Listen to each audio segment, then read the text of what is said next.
Hello guys, আসসালামু আলাইকুম and welcome back to my YouTube channel. তো তোমাদের কথা মতো আজকে আমরা এমন কিছু নতুন টপিক নিয়ে পড়ব যেগুলো হয়তো আমাদের কাজে আসবে পরবর্তীতে। আর সেটা হচ্ছে use the right form of verb. হয়তো বা বলতে পারো যে এটা আমরা অনেকেই জানি, অনেকেই পারি, কিন্তু ব্যাপারটি হচ্ছে শুধুমাত্র পারলেই হবে না, এটাকে প্র্যাকটিস করতে হবে, যেহেতু এটা প্র্যাকটিসের একটা বিষয়। তো আজকে আবার নতুন করে জানবো সেগুলোর ব্যবহার, এবং এইখানে আমরা সেগুলো ব্যবহার এত নিখুঁতভাবে জানবো যাতে পরবর্তীতে আমরা সেগুলো সহজে ইউজ করতে পারি। সো দেখো, আজকে আমরা ফার্স্টে আলোচনা করব হোয়াট ইজ কল্ড ভার্ব। ভার্বটা জিনিসটাই বা কী। তো দেখো, বাংলা ভাষায় যদি বলি, বাংলায় যদি সহজ করে বলি যে ভার্ব হচ্ছে, যদি আমরা একটি সেন্টেন্স লিখি, দেখো সহজ করে জিনিসটা বোঝার চেষ্টা করো। সাপোজ আমি একটি এক্সাম্পল লিখছি, দেখো এখানে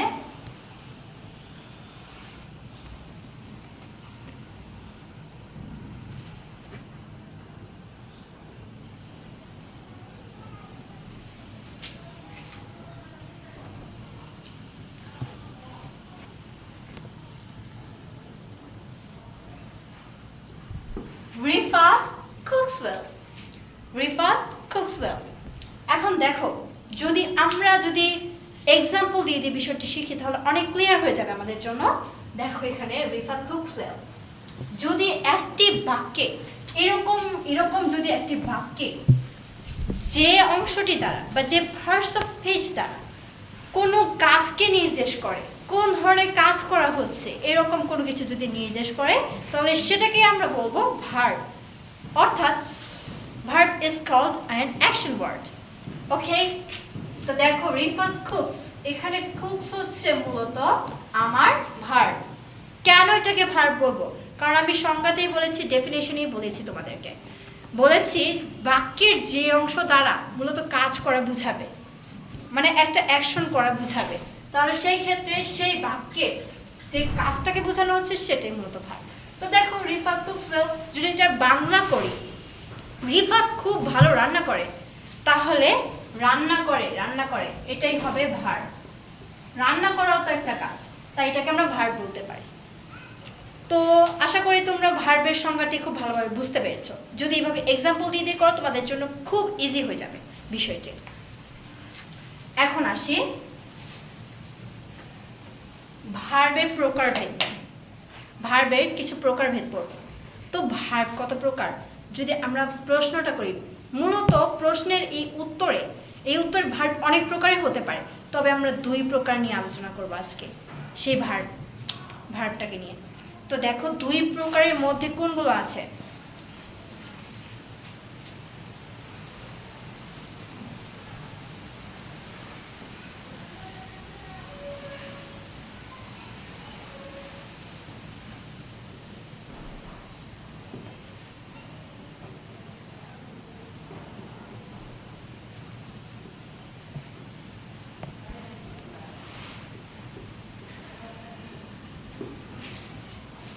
দেখো এই দুই প্রকারের মধ্যে আছে principal verb and auxiliary verb. তো এখন যদি আমরা সেটার আর কি বাংলা করতে চাই, প্রিন্সিপাল মানে কি? প্রধান কর্ম, প্রধান কাজ। তো দেখো প্রিন্সিপাল মানে হচ্ছে প্রধান কাজ।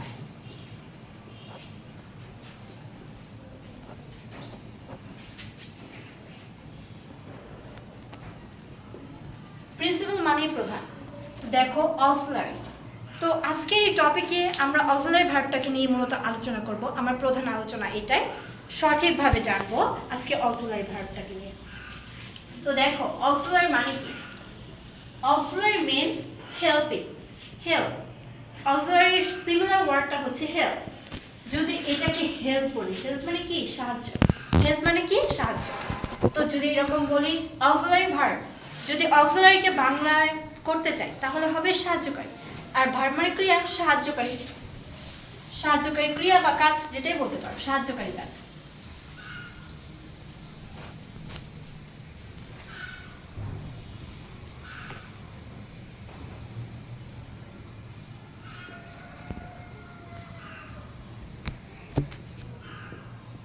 তো আজকে অক্সিলারি ভার্বটাকে নিয়ে আলোচনা করছি, দেন আনাদার ডে আমরা অন্য বিষয় নিয়ে আলোচনা করব, প্রিন্সিপাল ভার্বটাকে নিয়ে আলোচনা করব। তো দেখো অক্সিলারি ভার্বটাকে নিয়ে আলোচনা শুরু করি। অক্সিলারি ভার্ব মূলত হচ্ছে এমন একটি ভার্ব যেটা মূলত অন্য ক্রিয়াকে সক্রিয় করতে সাহায্য করতে পারে বা তোমার নাম পরিচয় পেশার ক্ষেত্রে বসতে পারে। তো দেখো এখানে অক্সিলারি ভার্বে আমরা কিছু প্রকারভেদ লিখছি। সরি, আগে এক্সাম্পলটাই লিখে নিচ্ছি যাতে তোমরা সহজে বুঝতে পারো বিষয়টি অক্সিলারি ভার্বটা মানে কি। তো দেখো এখানে এক্সাম্পল দিচ্ছি আমি। এক্সাম্পল,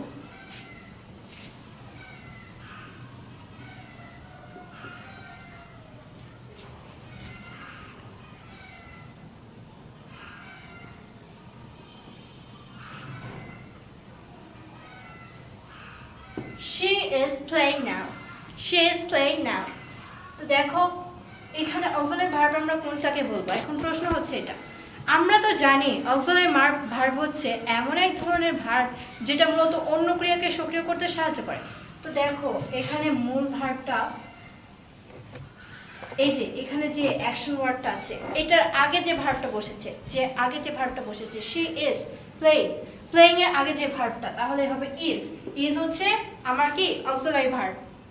তো এটাকে সাহায্যকারী ভার্ব বলার দরকারটাই বা কি, বা এটার মানেটাই বা কি, সাহায্যকারী ভার্ব কিভাবে? তো দেখো এই ক্রিয়াটাকে সক্রিয় করতে সাহায্য করেছে তোমার ইজ। তুমি যদি এখানে এমন ভাবে বাক্যটি লেখো, ইজ ছাড়া যদি বাক্যটি লেখো তাহলে কিরকম হবে? she playing now। তাহলে এটা কি পুরোপুরি অর্থ প্রকাশ করবে? না, করবে না, পুরোপুরিভাবে কখনোই অর্থ প্রকাশ করবে না। তো এই জন্য এই বাক্যটাকে, এই ক্রিয়াটাকে সক্রিয় করার জন্য তোমার এই অক্সিলারি ভার্বটা ইউজ করতে হবে। অলরাইট, আশা করি বুঝতে পেরেছো বাক্যটাকে সক্রিয় করার জন্য। আর এটা যদি বাংলা মিনিং করতে যাই তাহলে এরকম হবে, যদি ভুলভাবে বাংলা মিনিংটা করি, মনে করো ইজ বাদে আমি বাংলা মিনিংটা করছি, তাহলে হবে এরকম হবে,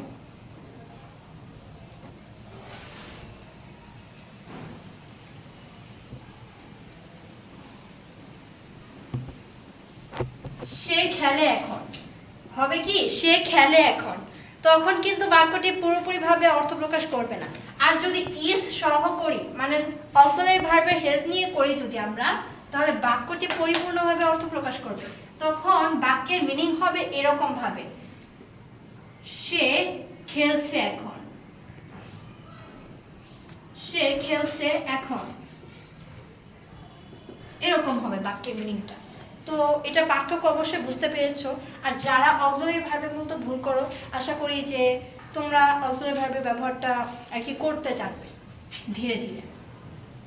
তো এখন আমরা আসছি অক্সিলারি ভার্বেরও প্রকারভেদ আছে, সেই প্রকারভেদগুলো নিয়ে আজকে আলোচনা করছি। এখন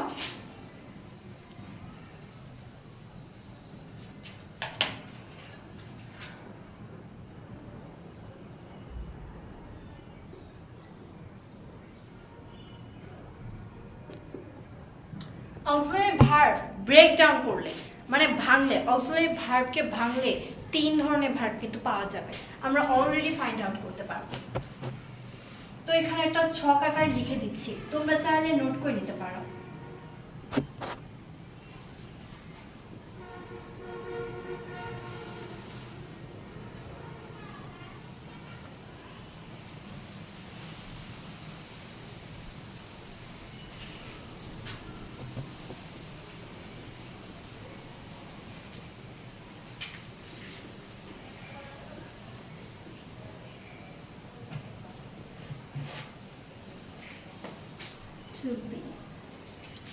এখন দেখো অক্সিলারি ভার্বকে ব্রেক ডাউন করলে কোন 3টি ভার্ব আমরা পাচ্ছি? মূলত to have, to do, to be, এই যে এই 3টি ভার্বটাকে মূলত পাচ্ছি আমরা অক্সিলারি ভার্বকে ব্রেক ডাউন করলে।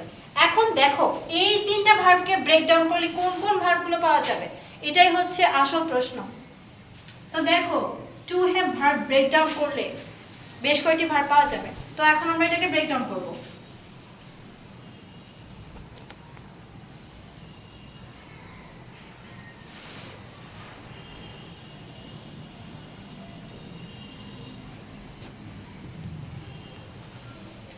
হ্যাভ, হ্যাজ, হ্যাড, 3 ধরনের ভার্ব পাচ্ছি।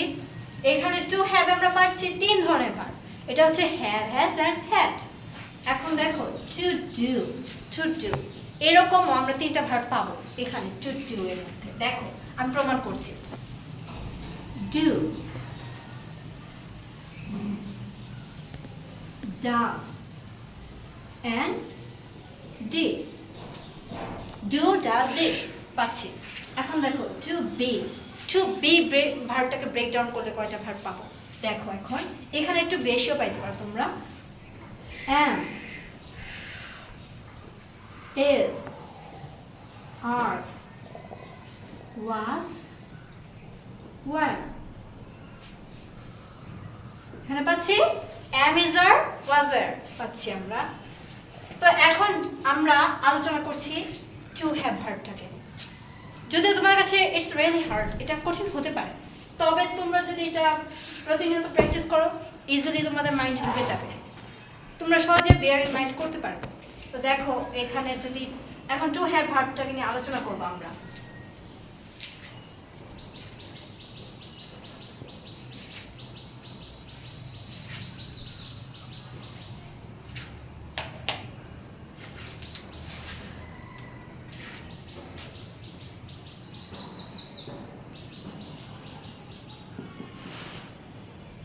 টু হ্যাভ ভার্বের ব্যবহারটা কি?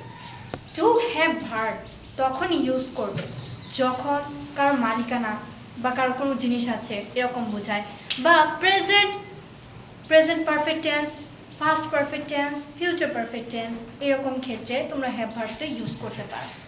এখন আমি এটা লিখে দিচ্ছি, হয়তো বা আমার বলাতে হবে না, তোমরা এটা নোট করে নিতে পারো চাইলে। কারো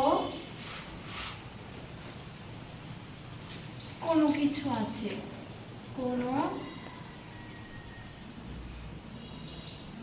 কারো কোনো কিছু আছে,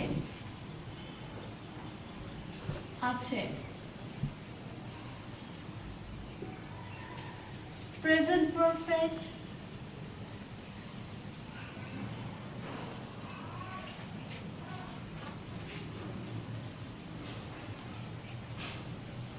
present perfect, past perfect,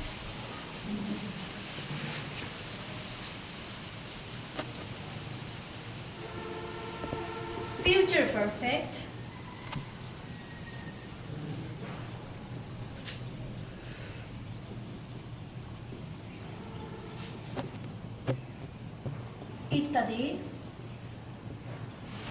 ইত্যাদির ক্ষেত্রে ব্যবহৃত হয়।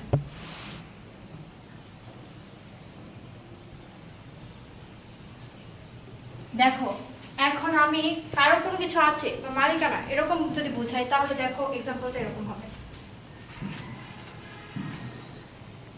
দেখো এখন কিন্তু কারো কোনো কিছু আছে এরকম দিয়ে বোঝাচ্ছি। এখন আমরা সিঙ্গুলার প্লুরাল এই বিষয়টাও কিন্তু আসবে ভার্বের মধ্যে। দেখো যেমন হি অথবা শিও ইউজ করতে পারো তুমি, তোমার ইচ্ছা। ছেলে মানুষের ক্ষেত্রে হি এবং মেয়ে মানুষের ক্ষেত্রে শি ব্যবহার করবে। হি অর শি হ্যাজ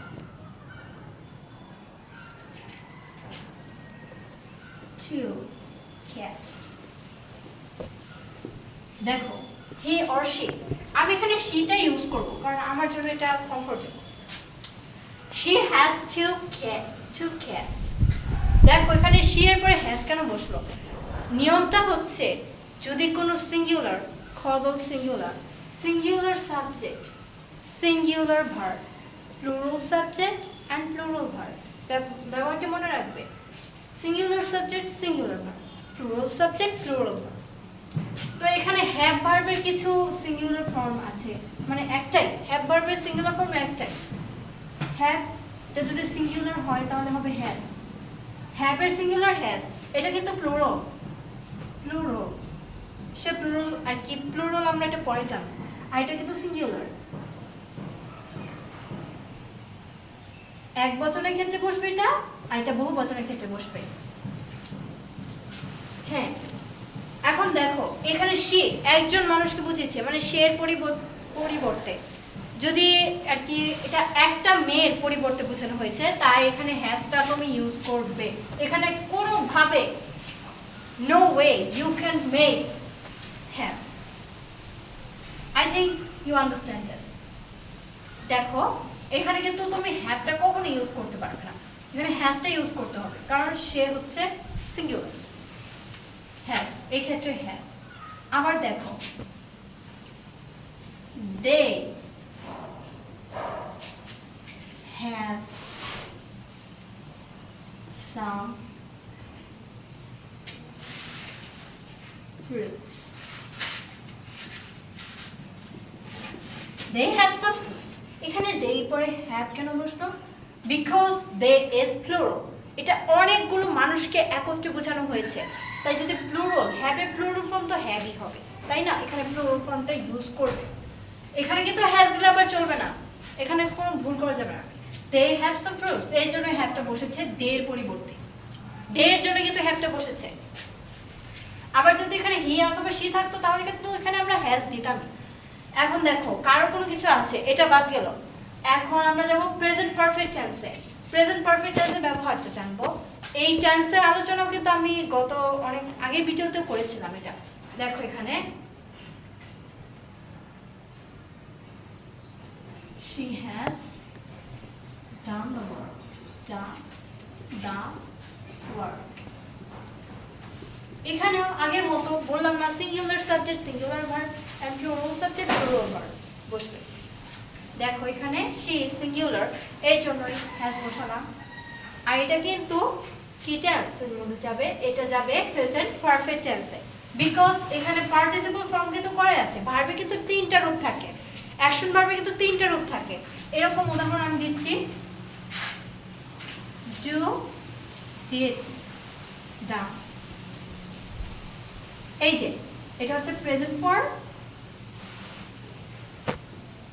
এটা পাস্ট ফর্ম, এটা পাস্ট পার্টিসিপল ফর্ম।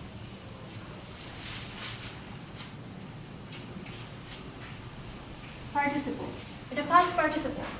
তো আমরা যদি প্রেজেন্ট পারফেক্ট করতে চাই তাহলে এখানে তোমার প্রেজেন্ট টেন্সের ভার্বটা ইউজ করে হ্যাভ অথবা হ্যাভ ভার্বটা ইউজ করে তারপর এখানে ডান V3 ফর্মটা ইউজ করব, আই মিন ফার্স্ট পার্টিসিপল ফর্মটা ইউজ করব। তো এখানে she has done the work, এটা পুরোপুরি কারেক্ট হয়ে গেছে। আমাদের প্রেজেন্ট পারফেক্ট ব্যবহারটা পুরোপুরি কমপ্লিট। এখন ফার্স্ট পারফেক্ট, একই বাক্য দিয়ে আমি তোমাকে বোঝাচ্ছি। দেখো she had, এখানে যদি এখানে তো ফার্স্ট পারফেক্টের কথা বলেছি, আমি ফার্স্ট বিষয়টাকে নিয়ে উল্লেখ করছি, অতীতকালের বিষয়টা ফার্স্ট। দেখো she had done the work, সে কাজটি সম্পূর্ণ করেছিল, ডান ফার্স্ট পার্টিসিপল ফর্মে ডান এখানে বসেছে। আবার দেখো হ্যাড, হ্যাড আবার কি? এটাও কিন্তু হ্যাভ ভার্বের first form, had. Alright, have ভার্বে তার ফার্স্ট ফর্ম আমরা কি পেলাম? হ্যাড পেলাম। তো এখানে হ্যাডটা বসিয়ে দিয়েছি হ্যাভের পরিবর্তে। যদি তোমাকে প্রেজেন্ট পার্টিসিপল থেকে ফার্স্ট পার্টিসিপলে আনতে বলে বাক্যটাকে, তাহলে তুমি এখানে চোখটা বন্ধ করে এখানে শুধু ফার্স্ট ভার্বটা ইউজ করবে, হ্যাভের ফার্স্ট ফর্ম ইউজটা করবে। দেখো আবার এটা যদি প্লুরালের দিকে নিয়ে আসে তখন কি হবে? তখন কি হ্যাড ইউজ করব নাকি এটাকে পূর্বে চেঞ্জ করে দেব? নো ওয়ে, তুমি এটা কখনোই করবে না। কারণ এখানে যদি আমি ডেটা দিই, দে হ্যাড ফিনিশড, এখন একটু অন্যরকম করে দিচ্ছি, finished, they had finished the work. দেখো ফিনিশড কিন্তু এটা কিন্তু ফার্স্ট পার্টিসিপল ফর্ম, ফিনিশড। দেখো এখানে ভার্ব 3 V3 ইউজ করা হয়েছে, আই মিন ফার্স্ট পার্টিসিপল, এটাকে ফার্স্ট পার্টিসিপল বলতে পারেন, ফার্স্ট পার্টিসিপল।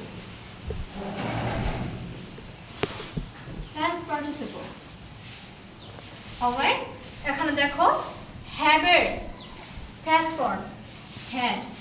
দেখো এখানে মজার বিষয় হচ্ছে হ্যাড এর ব্যবহার কিন্তু খুবই ইজি একটা বিষয়। হ্যাড সিঙ্গুলারের ক্ষেত্রে বসবে, প্লুরালের ক্ষেত্রে বসবে। তাহলে হ্যাড কি? হ্যাড বসবে সিঙ্গুলার অর প্লুরাল, এই দুইটা জিনিসের মধ্যে হ্যাড বসবে। হ্যাড মানে হচ্ছে সবার সাথে মিশবে, হ্যাডের কোনো নির্দিষ্ট বন্ধু বা বান্ধবী নেই, তাই এখানে হ্যাড সবার সাথে মিশছে, সিঙ্গুলারের সাথেও মিশছে, প্লুরালের সাথেও মিশছে। তা আমরা এটাই খুঁজে পেয়েছি, এই বাক্যর মধ্যে দুটা বাক্যর মধ্যে পেয়েছি had. She had done the work or they had finish the work, এরকম পেয়েছি। তো গেল হ্যাডের ব্যবহার। এখন আসা যাক হ্যাবের ব্যবহার, এটা আমরা এখন জেনে নিয়েছিলাম। আচ্ছা, হ্যাভ, আয়ের ক্ষেত্রেও কিন্তু হ্যাভ বসে, যদিও আই কিন্তু সিঙ্গুলার একটা সাবজেক্ট। আই সবসময় পাওয়ারফুল থাকে, সে সবসময় স্ট্রং থাকে, তার ভাব হচ্ছে আলাদা। তার ভাব হচ্ছে সে সকলের সাথে মিশবে না, তার নির্দিষ্ট কিছু একটা বন্ধু থাকতে হবে, নির্দিষ্ট কিছু বন্ধু থাকতে হবে, যেমন হি অথবা সি অথবা এট, এরকম কিছু বন্ধু আর কি, তাদের নির্দিষ্ট কাজ আছে। কিন্তু আই সবসময় রাজত্ব করবে, সে রাজত্ব করে বলবে যে আমি কখনোই আমার ভার্বের সাথে এস ইএস আইএস যুক্ত করব না, এরকম কোনো কিছু যুক্ত করব না, আমি হ্যাজ নেব না, আমি সবসময় হ্যাভ নেব। তো দেখো এখানে অবশ্যই ইউজ করতে হবে আই হ্যাভ।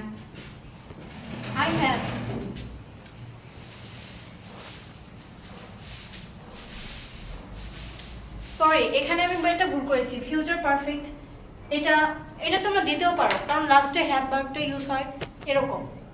ফিউচার পারফেক্ট এটা শুধু মাত্র কিন্তু হ্যাভ ভার্বটা ইউজ হবে, সেটা আমি পরে ব্যবহারটি বলবো। I have finished the work.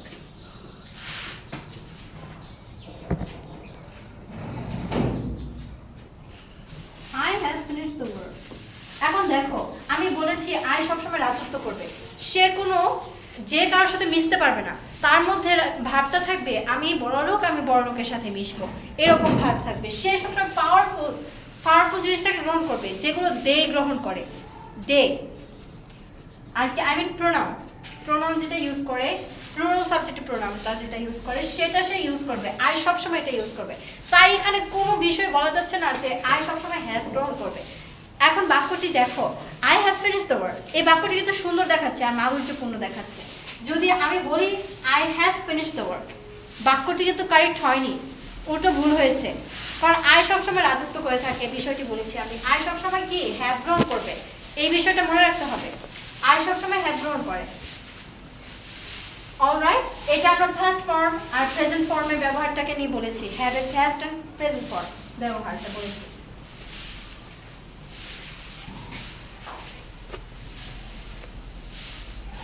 এখন আসা যাক ফিউচারের ক্ষেত্রে। ফিউচার পারফেক্ট সবসময় কি গ্রহণ করে? সরি, এখানে পারফেক্ট বানানটা ভুল করেছিলাম, এখানে কিন্তু সি হবে, এর পরে কিন্তু সি হবে। দেখো এখন যদি ফিউচার পারফেক্ট একটি উদাহরণ দিই,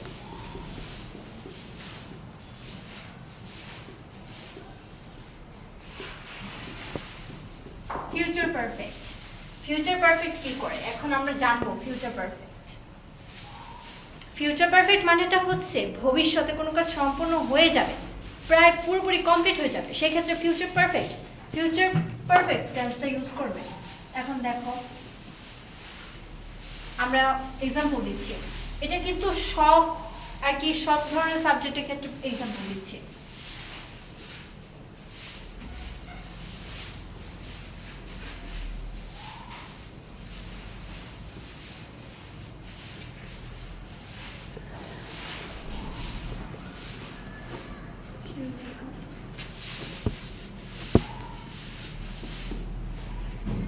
আরেকটি এক্সাম্পল দিচ্ছি,